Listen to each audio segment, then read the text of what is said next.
underway, Noel. Thank you. We've got quite a lot of participants online now, so that's excellent. Well, welcome everybody to the Squadron Cruising Division monthly meeting, Zoom meeting, or our monthly, normally, as you know, live, with a live talk and a dinner, but we're doing the best we can with Zoom, and it's been very successful. We've had a few challenges today, but Noel Phelan has very nicely offered to step in and bring his talk forward a couple of months and do it tonight. And as you know, we originally had David Salt talking about his experiences on the wreck of the Endeavour II in New Zealand many years ago. I'll just give you a report on David. He was taken to hospital with very low blood pressure and irregular heartbeat, and but he's now back home and recovering. So all's well that ends well, and hopefully we'll be able to get David back, do a complete swap with Noel, get David back to give his presentation about the Endeavour in November. Before I introduce Noel and we get underway, I just want to mention a couple of upcoming things the Cruising Division has got organised. This time, or the fourth Wednesday in October, we've got Dr. Ian Hoskins, who's the North Sydney Council historian. He's going to be talking to us about Australia and its relationship with the Pacific, which is quite topical these days, I think. And he's actually bringing out a book on that whole subject in October. So his book will also be available for purchase. I don't know how we'll do that, but perhaps online. But anyway, he'll be talking about his book and about the whole background of Australia and the Pacific area. In November, as I just said, we hope to have David Salt back and doing the fascinating story about his experience of being in the wreckage of the Endeavour II in the 70s. Okay, and then as far as on-water activities go, it's a bit hard to do anything, but we will definitely be having another lunch at the Q station at Quarantine Beach as soon as that's available, and it's probably going to be available within the next few weeks, we hope. So we'll keep you posted on that, but we'll definitely be another sail away to the quarantine station there.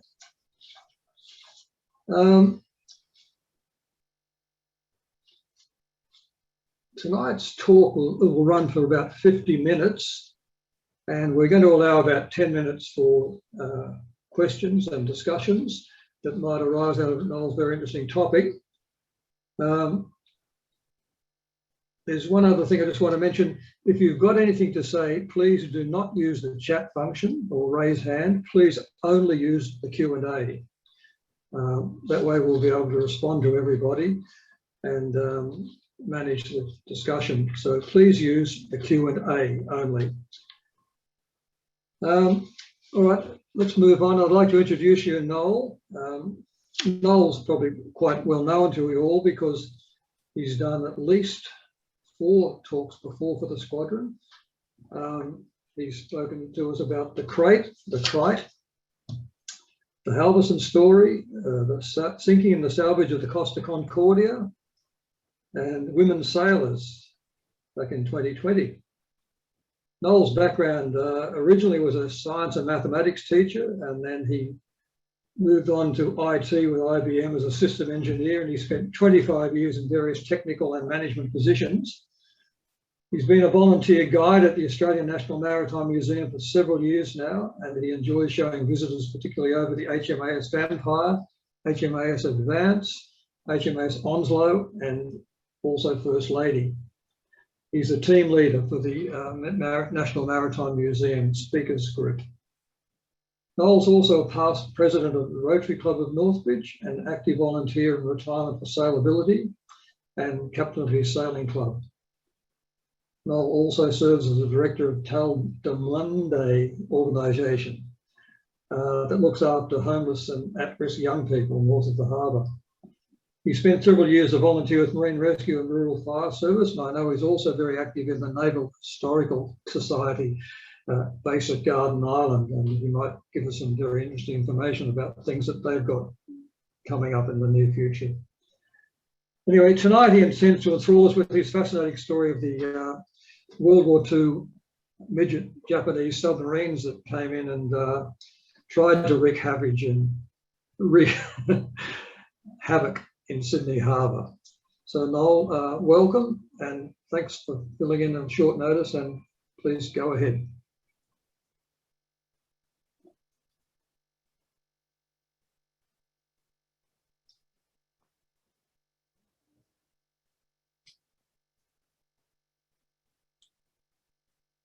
Just need to set this up.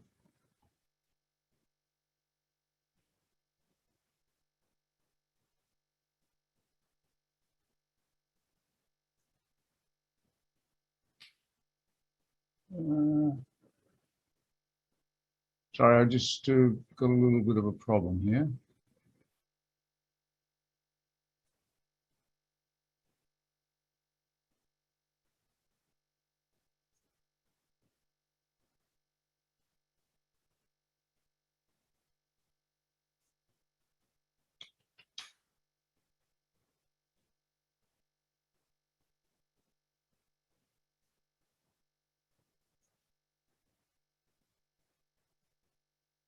Just trying to, sorry, just bear with me for a minute.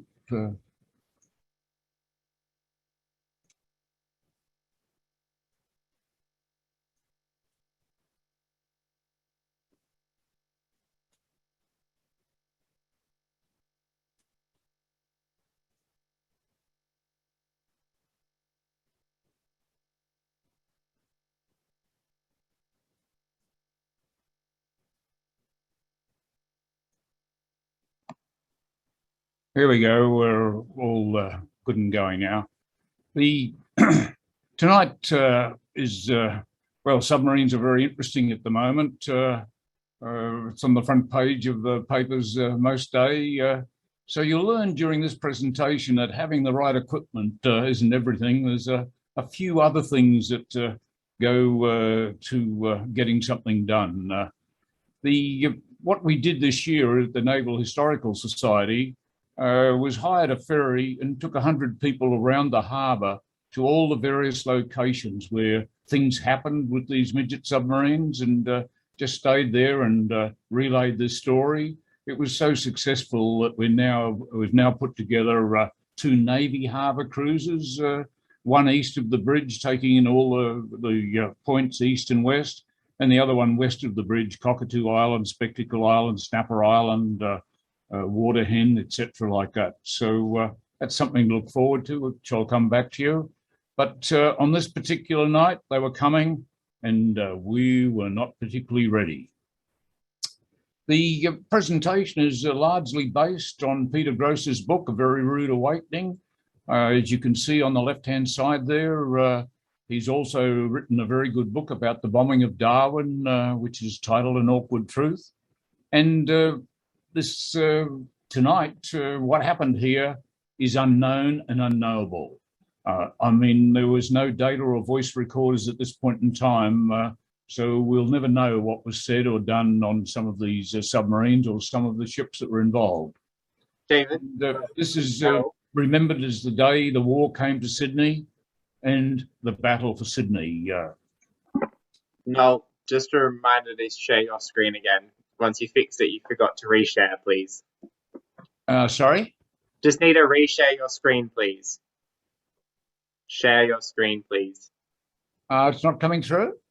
You just haven't reloaded it. So you closed it and you just need to reopen and share screen again.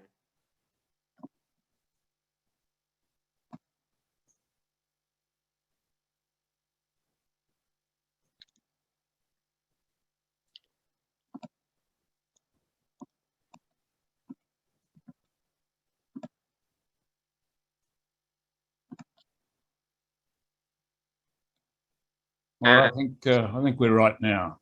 Yes, we can see it. Thank you. Sorry about that. All right, this was the only battle where no medals were awarded, and you'll see why at the end, despite many acts of bravery and courage. There were no medals awarded. Now, what's the advantage of submarines? Submarines have got two advantages. Stealth, they can get to a place and not be seen, and of course then go into action and surprise everyone. The Japanese Navy had submarines that nobody else had. No other Navy had it. They could launch planes and also carry midget submarines. Here's a photo. You can see the plane. This is the hangar here that it's stored. It's brought out and assembled. Takes a while to do it, and then it's catapulted off. Just look at how short this is. It's an explosive charge. It would be the ride of a lifetime in that plane to be launched like that. Here's a model of a large Japanese submarine with the Midget Submarine on the back strapped. And this is a detail photo of the plane that can be launched from the others. So Japan had a lot of advantages at this point in the war. They had their torpedoes were superior. You may know that the US had serious problems. Their torpedoes didn't run at the depth they were set at. They didn't, the exploder didn't work. Sometimes the torpedo would hit and not explode. Sometimes it would explode prematurely. And worst of all, they had a run circular situation where the torpedo that was fired ran circular and came back and sank the submarine that had fired it. So this is not good. The midget subs, unlike the torpedoes in a large submarine, they're loaded from inside. The midget subs are loaded from outside, muzzle loaded, and they're set up, the torpedoes, you can set them up for depth, speed, etc. So once they're loaded, it's very difficult to change those settings. So once that's done, they're committed to that. These torpedoes are not armed in the tube. Of course, if you hit something, you could set it off, be catastrophic. So these particular torpedoes have got a propeller in the center of them. And once they get up to speed, that propeller turns a screw, and it arms itself. Once they're launched, of course, they're not really at speed. They go deep and then depth control as they come up to speed. So they're very fast, the Japanese torpedoes, 44 knots. Now you can set the depth. Typically, if you're going to attack a big cruiser like they were trying to do tonight, you set it to go fairly deep, because typically a cruiser will have with destroyers around it, which are much shallower. You want the torpedo to go underneath the smaller torpedo destroyers and hit the big ship. The Chicago, which is the ship they're trying to attack, the large American ship, is 7 meters. So they set their torpedoes to go under a destroyer and hit the Chicago. The objective of the exercise was to put a torpedo into the magazine of the Chicago, and that would be an enormous detonation, setting off all sorts of other things around it. And Ban is a very clever man. It's his submarine that eventually fires the torpedoes. You can set them to fire at a deflection.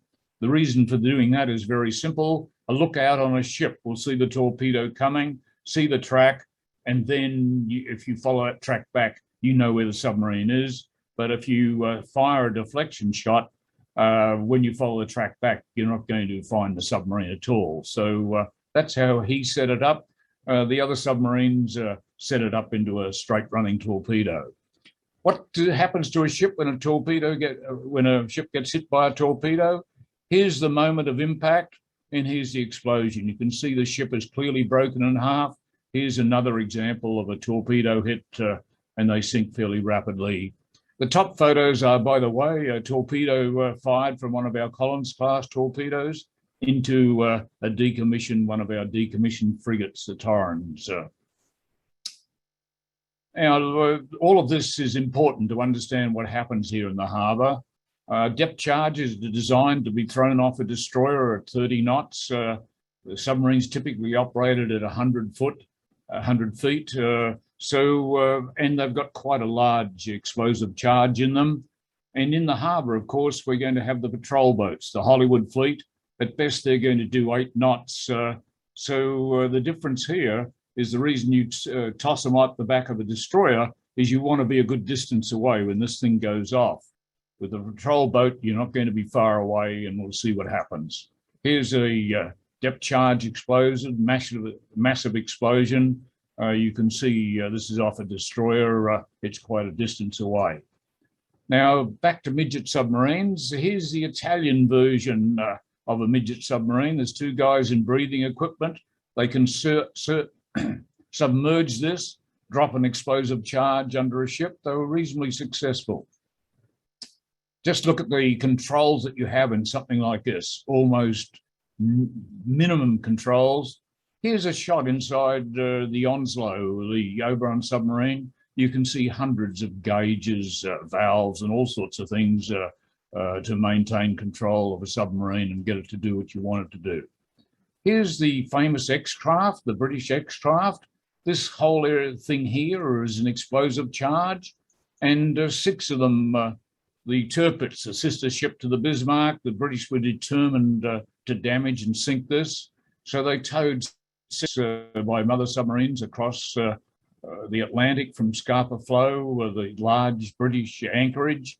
They lost 3 under the tow, and they lost another one when they got there, but 2 of them actually dropped the explosives under the Tirpitz and put it out of action for 6 months. Here's a shot of the mighty Tirpitz in the fjord. The reason it's there, Germany doesn't have the fuel to run it. Now, here's the Japanese strategy. Well, if you can put a swarm of these midget submarines out, why fire a lot of shells to sink ships when you can do it with torpedoes? So they built 500 of these. It didn't work in the open sea. They trained in the inland sea and found in the open sea it was something quite different in one of these. So the tactic now is, well, get into a harbour. The ships are there sitting at a mooring or an anchor. I mean, they're sitting ducks if you can get one of these into a harbour and fire torpedoes. You can see it's 2 crew, battery powered. It's got 2 torpedoes. Here's one of the factories that was producing them. 500 finally produced. Most never did anything. So here's another shot of it. Here's a cutting wire here. A lot of the boom nets in harbours to protect them are made of rope, so you could charge at that and hopefully cut your way through. You're into a harbour where you don't really know the harbour, so you've got a cage over here to protect the torpedo tubes. The torpedoes are inside here, and if you actually hit something, and a couple of these submarines did, you are going to back off, and of course you need a cage around your propellers to protect that as well.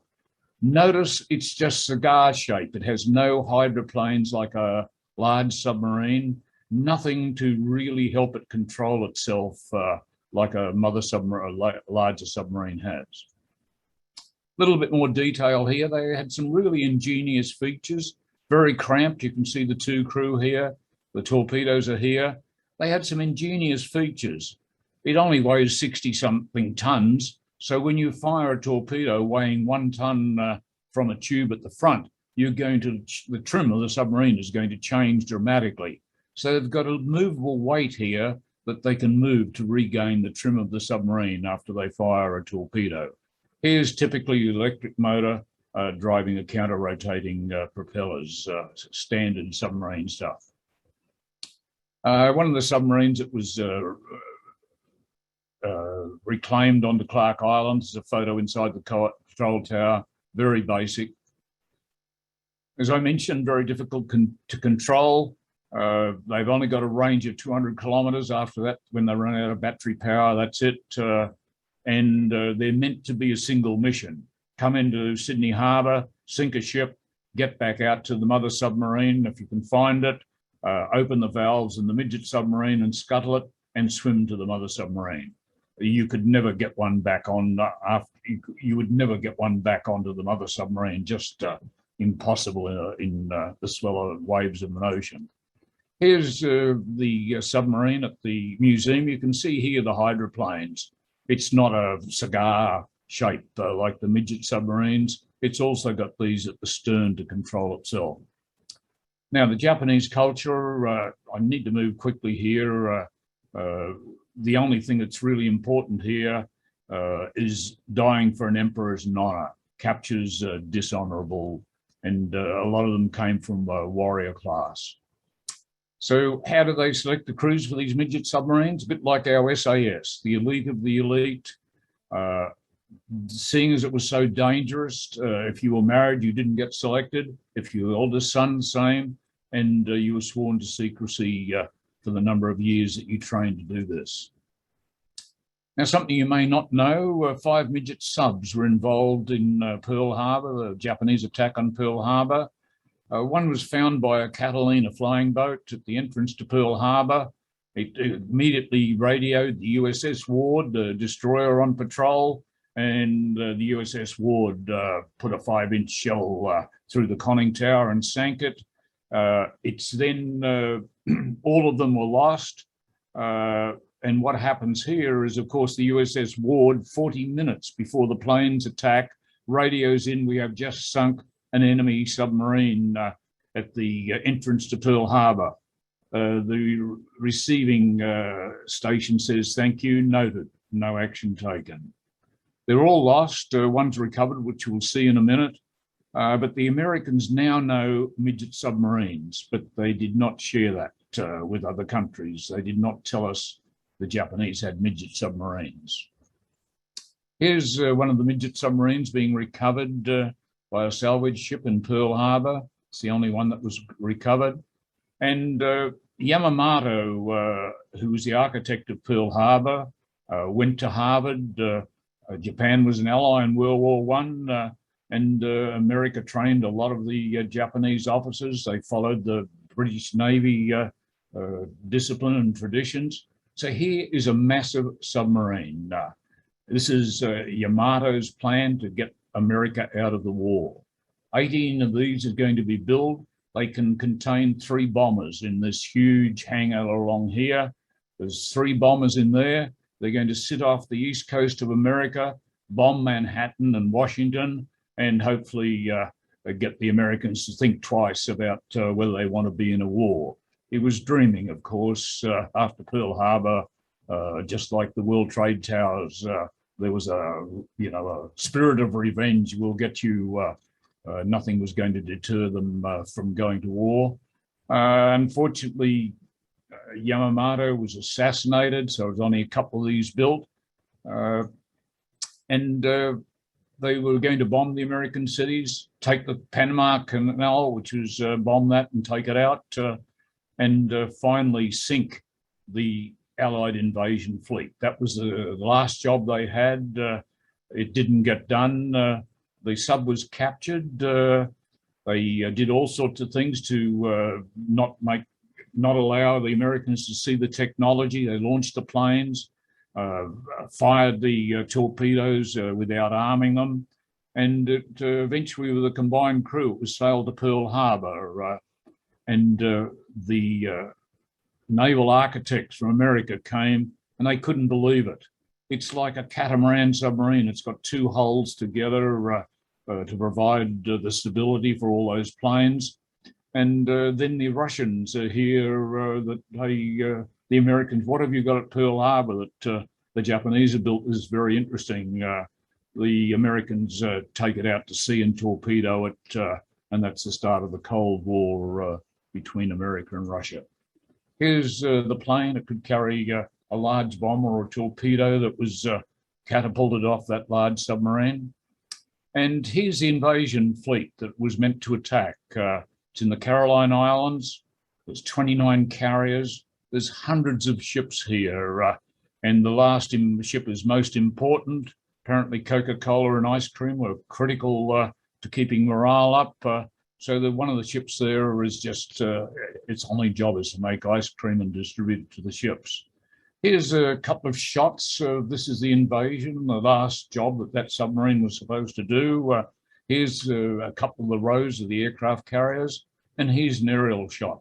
Ships as far as you can see, the invasion fleet for the Philippines and then Japan. Of course, it didn't go. The atomic bomb solved that problem. And at the end of the war, they had kamikaze everything. They had kamikaze planes, of course, that sank a lot of American ships. caused an enormous amount of damage.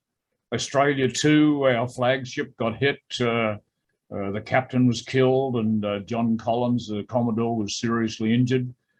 So here's just a huge torpedo with a single person here in a periscope. He's going to navigate that to hit the ship, etc. And of course, he's not coming back. They also had rocket planes called Orcas. So it was kamikaze everything as the last throw of the dice. Here's in a museum, you can see here the periscope, the single person would be sitting here. So let's come back to Australia now. That's a bit of a look at Japan and the equipment they had. If you're in Sydney at this point in time, the war's over there. All we're doing is troop ships are leaving.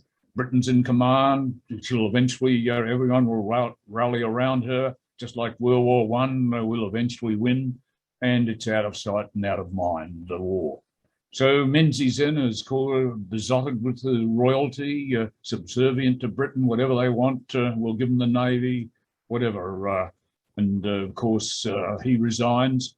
Fadden then decided he becomes Prime Minister and challenges Churchill, which is probably not the smartest thing to do. And then finally, John Curtin is our war Prime Minister. So if you think in today's years, rotating prime ministers is something new. We had 3 prime ministers in 5 weeks here. So if you're reading the paper in Sydney about this time, you'll learn that the pride of the Australian Navy, Sydney 2, has been lost with all hands by a German raider. Unbelievable.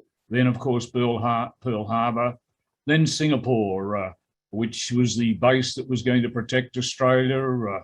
The 2 battleships that went there got sunk by the Japanese very quickly. And worst of all, Singapore is a major Navy dock to repair ships. So now no longer can all the Pacific Fleet be repaired. They've got to come to Cockatoo Island and Garden Island in Sydney to do that. Then Darwin gets bombed, a horrific experience. And finally, the Battle of the Coral Sea. Both sides claim victory here, but it's the first time the Japanese invasion fleet has been turned back. The invasion fleet for Port Moresby has been turned back. This is the first time they haven't been able to succeed. So it's party time. Time after all that bad news, time to celebrate. The wharfies are on strike. Can you believe this? The soldiers are loading and unloading their ships by themselves. The pubs, you probably remember, close at 6. I'll bet these guys could find a sly grog shop somewhere. You weren't going for a swim at Bondi.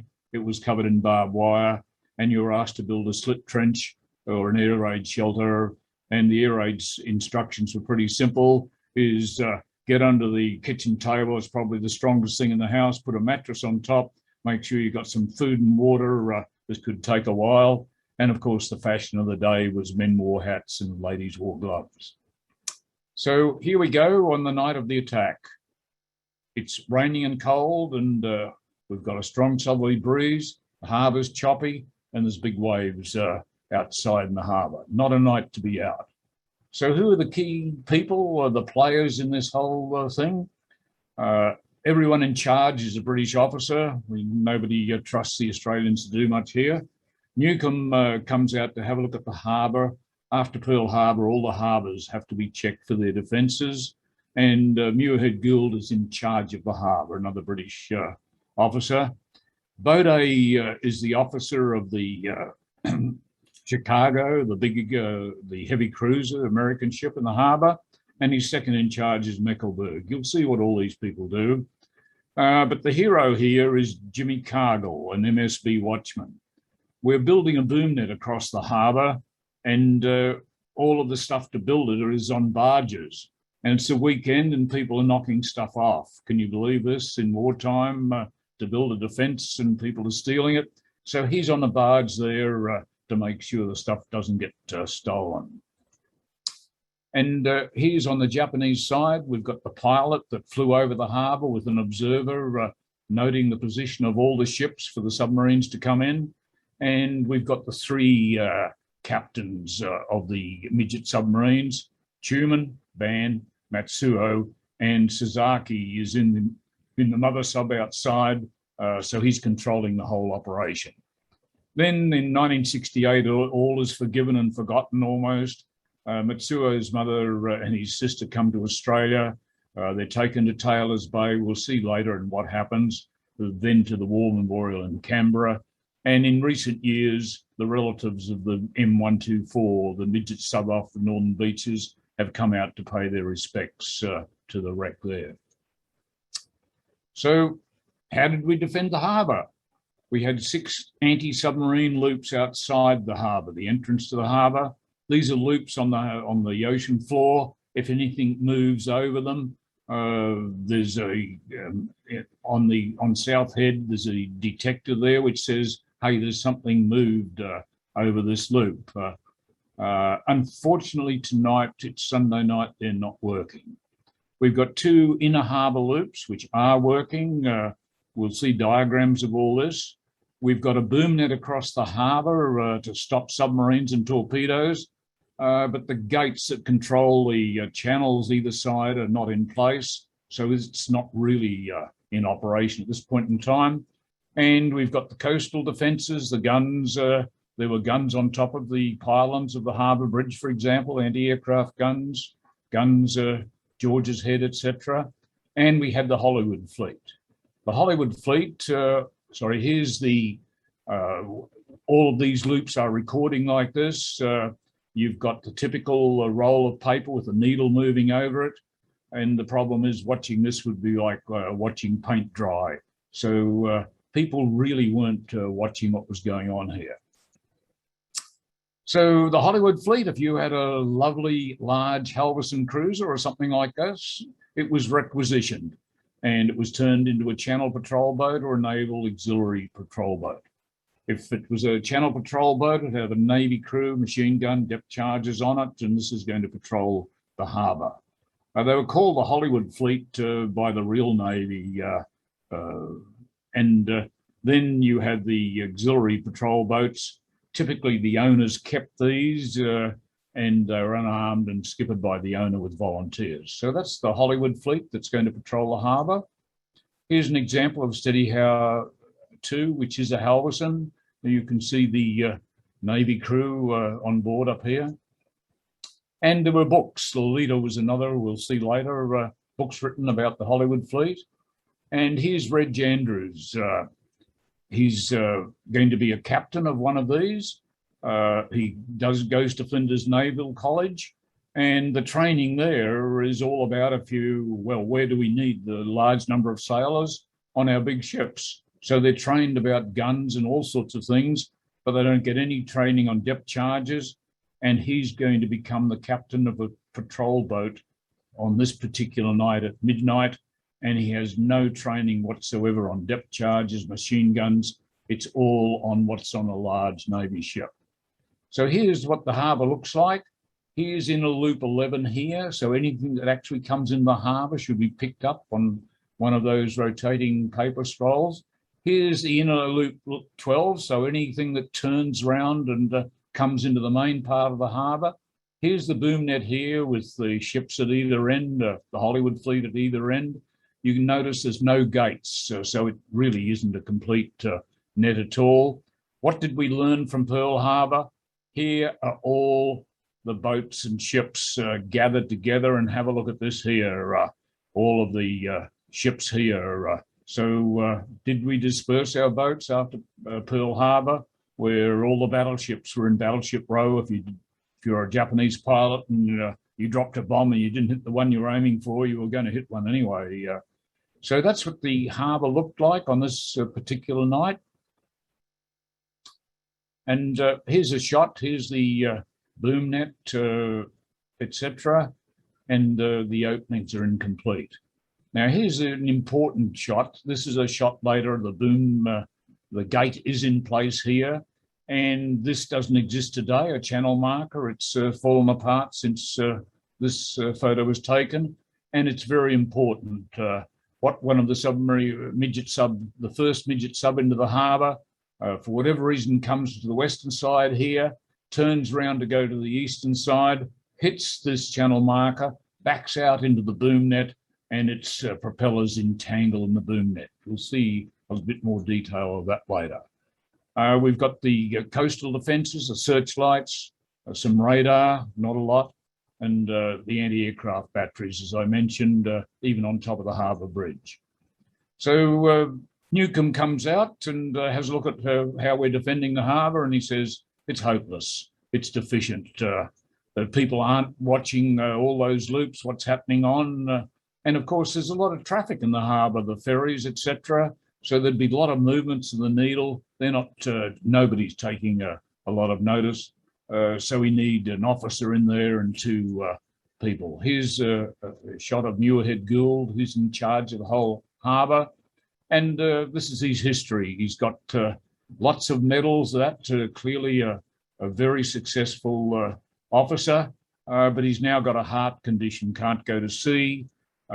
He's done the Royal Oak inquiry, the battleship that was sunk by a U-boat that managed to get into Scapa Flow, and he's now Commodore of Sydney Harbour. He dies fairly early from his heart condition. So now we start the reconnaissance flights. The Japanese want to know, well, which harbour? They're not familiar with too much about Australia. They want to figure out, well, which harbour are all the Navy ships? Which one should we attack? So they launch reconnaissance, the planes off the submarines, and do flyovers of Melbourne, Sydney, Hobart, and Auckland. So here's the first one over Sydney in February. It's a very early morning. The plane, when you see it, you can't, it's difficult to see down. You've got to tilt the plane to see down. Flies over Bankstown, where we do have RAAF aircraft, and it plots 23 ships and says lands beside the mother submarine safely, hoisted back on board, and now Sydney is a possible target with all those ships. Melbourne, it flies over the airbase, etc. But the easiest escape when you're in this situation is to get into cloud where you can't be seen. All sorts of things happen. It lands, and Melbourne, with all the ships, 19 ships, 6 warships, Melbourne's also a possible target. Then another flight over Sydney, this time in daylight, which is extraordinarily dangerous. The mother sub sitting there can be seen, picked up with radar, and they report the sighting to Navy headquarters. Richmond says, oh, it's too late, they'll be gone before we get there. So then another flight over Sydney. Now they've got some radar, and the Air Force, in its wisdom, have given them a Tiger Moth to train with. You probably know a Tiger Moth is canvas and wire. There's not much metal in it, and the radar doesn't pick it up. They go, well, this thing doesn't work. Then all of a sudden, they get something show up. It's the Japanese reconnaissance plane. And finally, I'll cut this a bit short. They report it to headquarters at Circular Quay, and the Air Force say, look, get your radar checked. We don't have any aircraft in the air at the moment. They didn't realise it was a Japanese plane. Now, the reason for the confusion is quite simple. The Houston, for example, had 4 aircraft on board that they could launch. So if you saw a float plane flying around, you would normally assume it's off one of the ships in the harbour. You would never expect it to see a Japanese plane. But this time, however, it crashes on landing and is destroyed. Auckland's the interesting one. It's in fog. It's the plane, the Japanese reconnaissance plane, is flying around to try to get low enough to have a look. And the airport control tower says, well, he's flying round and round. He's obviously lost, can't see the runway. So we'll turn the runway lights on, and eventually the plane lands safely and is taken back on board. So here's the important one. This is, you can see, the 29th of May, immediately before the attack. And it does circles of the harbour. Unbelievable. It's spotted, but people are confused. It's off one of our ships, the Chicago. It flies around the Chicago itself, but nobody takes any notice. A couple of Wirraways are scrambled, but then it crashes on landing and it has to be scuttled. and the information of all of this isn't handed on. So here's the guy that flies this plane, which is the last one where all the Navy ships are noted. So the captains of the midget sub know where the subs are.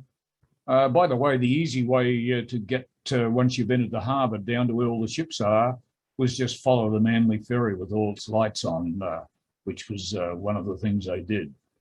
So Ito survived the war, and the way he described it, he had the rising sun insignia painted out because it didn't have any identifying marks on it. And he has written quite a bit about this. The catapult launch is very hazardous. The submarine, of course, is coming up and down in the swells, and the time at which you press the button for the explosive charge is critical. So now Sasaki decides to attack. He's in the mother sub. He's got all the information at Sydney, and New Zealand naval intelligence intercept the message that's transmitted. And there's an attack in Diego Ceres in Mauritius, I think it is. It's not reported. So we're flying with a bit of lack of intelligence here. There is a tanker sunk by one of those midget submarines. Here's Ito's flight path. He wrote a book and kept some documents. So here he is. He comes round and goes circles round here, circles over the top of the Chicago, unchallenged. So here's the ships in the harbour. The heavy cruiser Chicago, it's got its attendant destroyer with it, the Perkins, and we've got our own heavy cruiser, the Canberra, and the light cruiser Adelaide, and a whole lot of other ships. So here it starts. The 5 submarines leave Truk, major Japanese base, and they're coming to Sydney. 3 have got midget subs and 2 with the float planes. Here's the Chicago, large. You can see here, it's got 4 float planes, reconnaissance planes here. You can see the 4 planes here that can be launched and retrieved by a crane. Our own ships had them. The Chicago had a bit of an interesting history. Here's the stern of it. It was in a collision with another ship, which did some serious damage. It was also hit by a torpedo, blasting quite a bit of it at the stern off. Now just have a look at these 2 photos and you imagine whether you could be confused.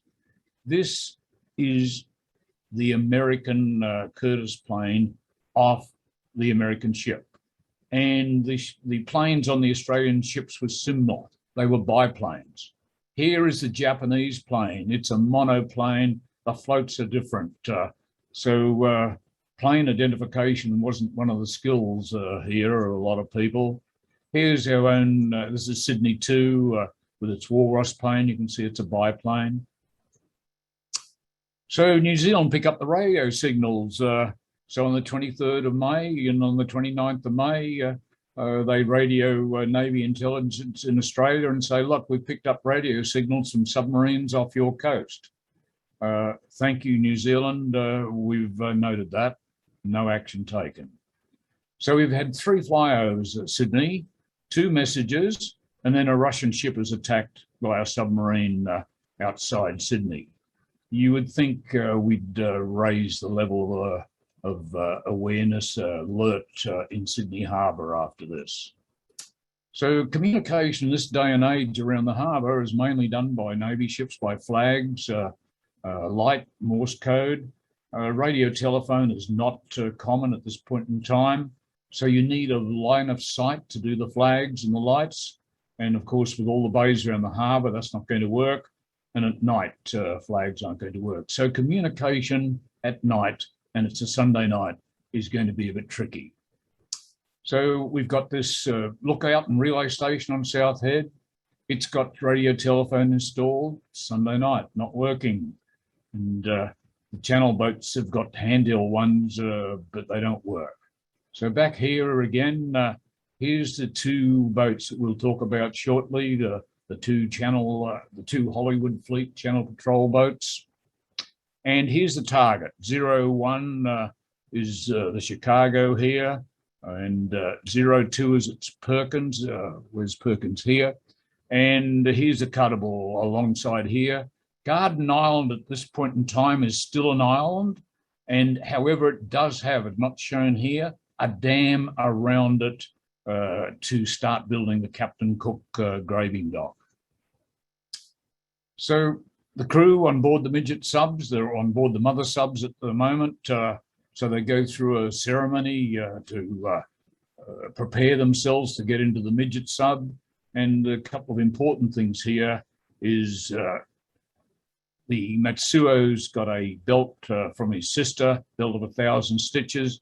It's meant to protect him from harm and bring him home. So they had some family items on board. So how lucky can we get? So the 3 midget subs are launched. The mother submarines decide to go to Port Hacking and wait there for the midget subs to come back.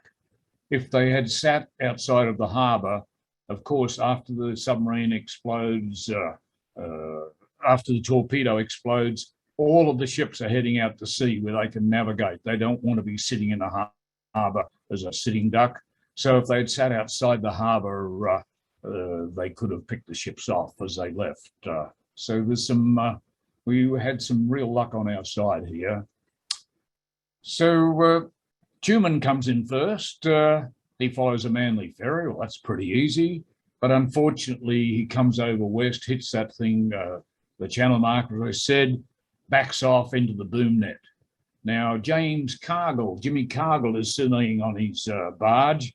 He looks out at the boom net and he sees it moving. He's never seen it moving before, and it's moving backwards and forwards. So he goes, all right, well, I better go out. So he jumps in his dinghy, remember the night this is, and rows out. And what he sees is some metal, some shiny metal. He doesn't know what it is. The best thing he has ever seen before is a couple of oxyacetylene cylinders.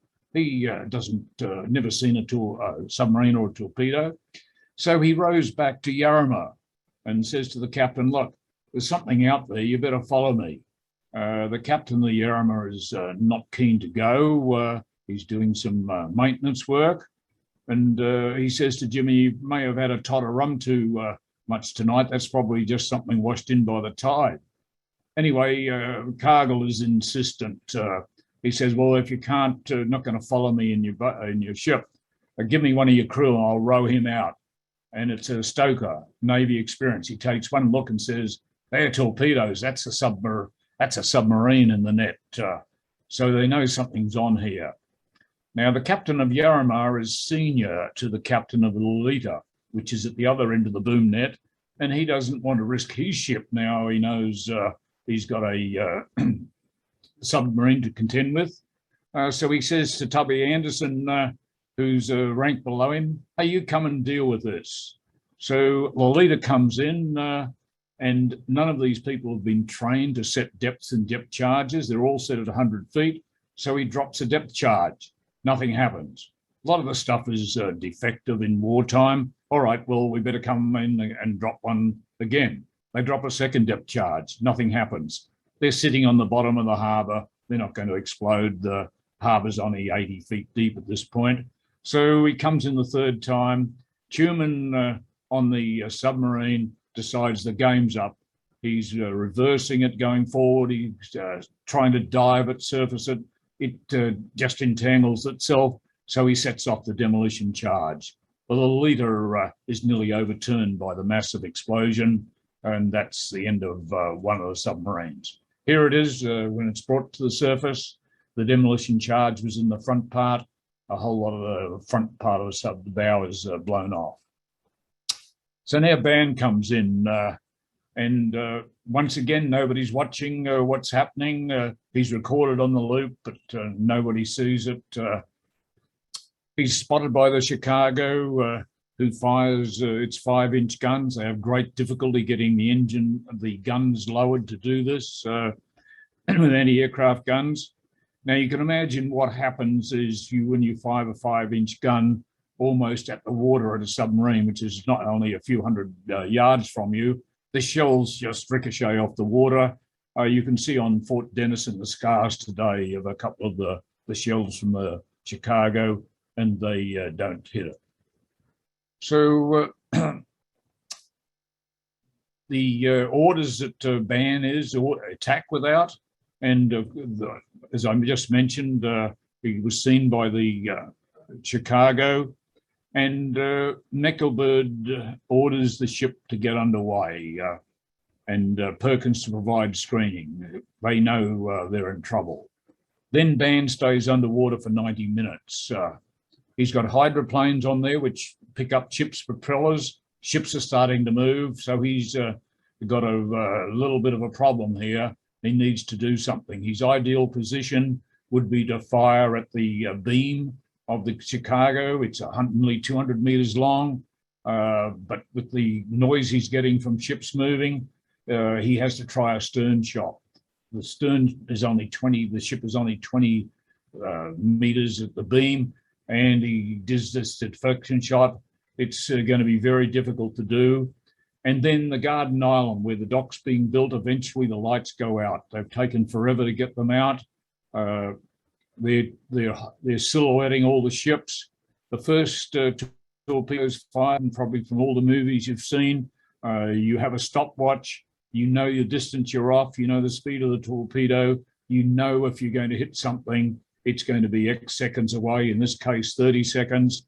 But there's no explosion at 30 seconds. So he knows he's missed it, fires a second torpedo. There's an explosion at 60 seconds, which is not the Chicago. So it's something else. And he then leaves the harbour at 4 in the morning. Back here, and here's where Ban is, where he fires. He would have liked to have fired over here, a beam shot to where he's got a really good chance. But there are ships over here, the Canimbla, and there's another one moved to here. So here it hits underneath the cuttable and explodes.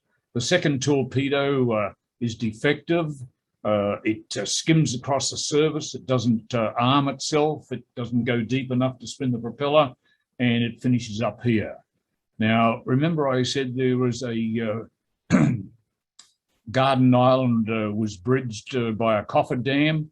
If it had not hit there and hit round here and breached the coffer dam, 4,000 workers that are in here building the Captain Cook dock would have got the surprise of their life as the harbour water flooded in. The number of lucky escapes we had on this night. So now there's an alarm raised with the demolition of the sub. Everyone panics at 11 o'clock. The anti-aircraft guns open up. They think they were under a Japanese attack, just like Darwin. And the Manly ferry is still running. Muirhead Gould said, well, if we keep the Manly ferry running, he didn't ask the passengers, by the way, if we keep it running, it'll keep the subs down, then in the daylight we'll deal with them. And finally, at 11:15, everyone realizes it's not an air raid and they cease fire, but the lights are still on. Here's the cuttable. It was a ferry before the harbour bridge was built. Just look at the number of people on that. I think it might be slightly overloaded. There's 21 killed, and then Ban leaves the harbour. So a couple of shots of the cuttable. The bottom is just blown straight out of it.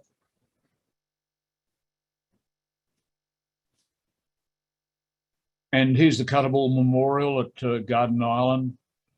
And now Matsuo comes in. He's spotted by the Yandra, as you can see there. It's the Yandra has got a Navy officer in charge, an experienced Navy officer, and it drops depth charge. It tries to ram first and drops depth charges, and the sub does a crash dive, or what the thinking is, it does a crash dive, and the cage around the torpedoes is bent. So the torpedoes can't be fired now, it's damaged. Now, with that sort of treatment on coming into the harbour, Matsuo decides this is a bit too hot. I'll go out to sea, sit on the bottom and come in again later. So he comes back in at 3 a.m. And the really interesting thing here is when Bode, you'll see later, there's been a dinner party, he's had a bit to drink. He goes out to the Chicago and he's paying out his officers. What are you jittery fools doing? There's no submarine.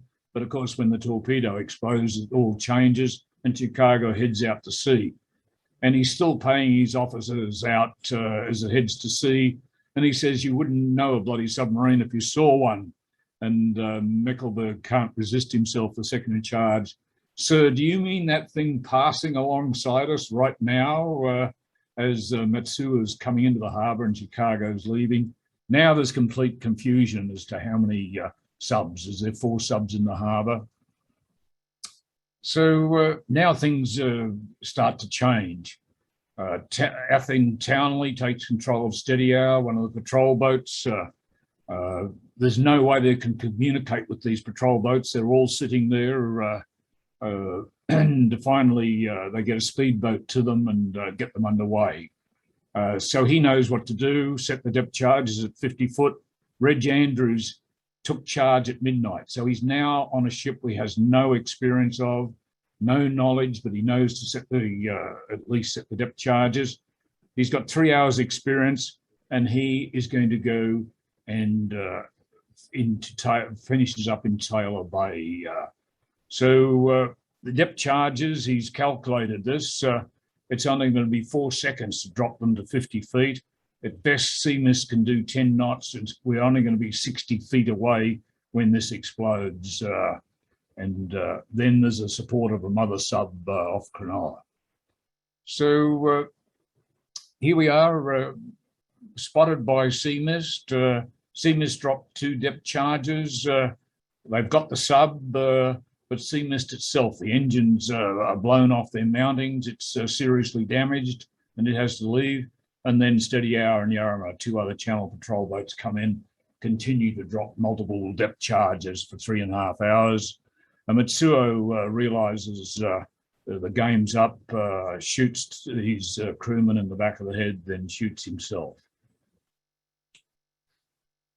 So here's where the real heroes come in. Roy Coote and Lance Blood are Navy divers. All of their equipment is on a dive boat alongside the Cuttable, and it's destroyed in the explosion. All of this diving stuff is very personal. It's fitted to you. They have to cobble together stuff and then go and get the survivors off the Cuttable in the bodies. They recover 17 bodies, and then they leave to do the important job of investigating the midget subs. So they go down to the midget subs. The sub is in 2 pieces, the one at the boom net, and their job is to dig underneath it so that thick steel cables can be looped under it and it can be brought to the surface. So when they get to Taylor's Bay, things are really nasty. The sub has still got some power in its batteries. It's moving slightly. The propellers are rotating. They don't know whether the demolition charges are set to a time a delay or whatever. And the first thing they do is tap on the hull, which is standard procedure for a submarine that's down, and they don't get any response. They assume everyone's dead inside, and they attach a buoy to it so they can find it again and eventually dig underneath. All they've got is their hands and their diver's knife, and they eventually dig the hole underneath for the cables to go underneath so a crane can bring it up. Here it is being brought up to the surface. You can see the steel cables. Another shot of one coming up. Just and here they are on Clark Island. Everyone's very interested to inspect them. The bodies are recovered here and all sorts of interesting things. Well, if you're coming into Sydney Harbour, it'd be nice to have aerial photos of the harbour. And of course, a lot of the newspaper articles and magazines have got shots of various locations of the harbour. So this is what the crew of the Midget Submarines had to help them. They did have charts as well, but they had lots of things that you would never expect could be useful intelligence, and the personal items were not available.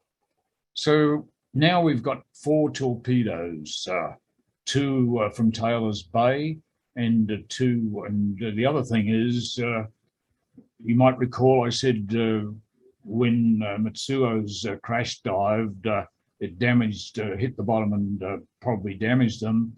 In Taylor's Bay, they were found to be fired. So he'd obviously lined up a ship and had fired them, but they could not leave the submarine because the cage was damaged and bent in. So now we've got torpedoes. We've got to deal with them. And Frank Lidgard works on torpedoes at Platypus, and he says, look, I'll have a go at disarming these, and eventually does it. I've seen a video of him.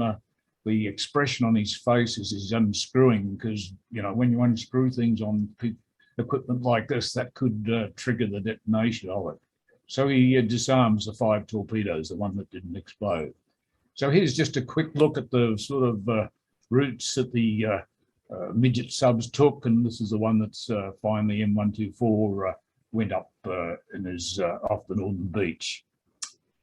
So here's the dinner party. It's at Tresco, the Admiral's house.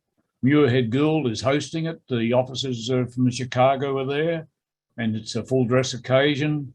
The traditional Navy is pink gin to start with, gin with bitters. They're probably onto the port by now, and they get a couple of phone calls. 9:52, first one. Sorry, first at 9:52. We believe we've got submarines in the harbour. Call me back when you've got a confirmed sighting. Second one, they just do not believe what they're being told, and it's supposed to finish at 10:30, but there's a lot of evidence that it doesn't. Here's the Admiral House at Elizabeth Bay. So Bode goes back. These guys had a bit of drink. He really takes the mickey out of the officers on board, and all sorts of funny things happen here. So, and I mentioned this before, as they leave to sea, they pass Matsuo's sub coming in. But this guy is really not a good captain. At the Battle of Sado Island, he's got in the largest ship, the heavy cruiser.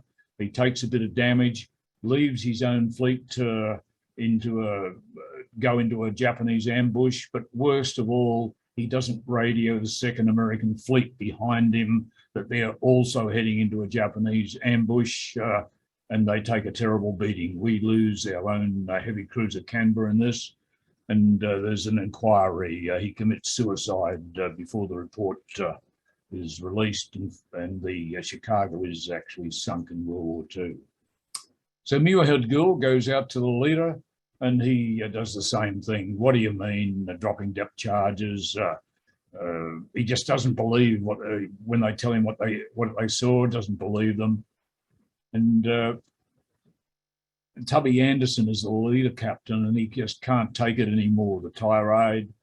And when the torpedo explodes, Muirhead Gould says, "What the hell was that? Sir, if you proceed up the harbour, you might find your Japanese captain with a black beard." So things get a bit loose on this occasion. So what to do with the subs? Raise funds. So they're taken by truck around to raise money. A lot of it was melted down for souvenirs. Here's it being loaded onto a truck. New South Wales, Victoria, South Australia. And well, if you're in a submarine off the shore, you know when the battery's going to run out. You know the last time that to expect the midget subs to come back. Well, why not surface and fire a few shells into Sydney as a parting gesture? So only one explodes in the eastern suburbs. They're armour-piercing shells. They've got to hit something really hard to explode. And they're shells left over from World War I. They're British shells, actually, from World War I. And they have a go at the steelworks in Newcastle as well. Now, if you're wondering whether Japanese submarines did something during World War II, this is the list of ships that were sunk, from the Centaur, the hospital ship here, down to Iron Knight, Iron Crown, all of the Iron Chieftain. There were over 30 ships sunk. People weren't told about this. You didn't, not in the national interest to tell people. So we don't want people to know what happened here. there's only a brief statement. Generally, the message that went out was unsuccessful. The only damage is a small harbour vessel of no military value. I wonder what the families of the 21 sailors who died thought about that comment. And generally, people weren't told. And Muirhead Gould knows he's in a bit of trouble after the Darwin Royal Commission, which was not good news as to about how that was conducted. So he decides to do something very innovative, humane and dignified. The 4 bodies that are recovered are given a full military funeral, a very simple ceremony. Somehow they've got a Japanese flag to drape the coffins. No words are said, and they've got a salute. Here's a photo of the, the ashes finally go back to Japan. His rationale for this, by the way, was after the fall of Singapore, there's hundreds, thousands of our soldiers are prisoners of war. If we show the Japanese how we treat their brave people humanely, maybe our prisoners of war will be treated better. I think he was dreaming. So when the ashes got back to Japan, they were treated as heroes. So there was an inquiry and unfortunately no medals, only notations and service records. The divers weren't even mentioned, and the Japanese, when the ashes got back to Japan. Here's the ship that's taking the ashes back. And here's Matsuo's mother. The Navy take her to Taylor's Bay, where she puts cherry blossoms on the water. And here she is at the War Memorial in Canberra, putting some sake in the remains of the submarine. And here's Lancaster handing her back the Senenbrari belt. It was recovered from the son's body. And here's a shot of the team of people, the attack group. And in summary, we're on the home run here now. Well, we weren't exactly ready for this. We ignored the warnings, a bit slow to get going. However, around the harbour with the technology at the time, the explosion into the magazine didn't happen, so the chain reaction was avoided. It turned out it was a suicide mission by the sub crews. We showed great respect for a brave enemy, but at the end of the day, 21 died and 10 were wounded. Here's a couple of shots of the submarine off the northern beaches. Here's a better shot. It's not in great shape. It's a war grave. It's very well protected now. Here's a shot of, I'm sure you've all seen the War Memorial in Canberra. And each year at the anniversary, the Japanese ambassador and the Chief of Navy lay wreaths at the Cuttable Memorial. And that's, sorry I've run a bit over time, but it's a great story and it should be told properly. Thank you very much. And we haven't lost anyone. Surprising. No, we've just got one question from Stephen Tate. And his question is, in the 1980s, Hans Kessler claimed to have found a submarine wreck diving off Sydney. Was this ever researched by others?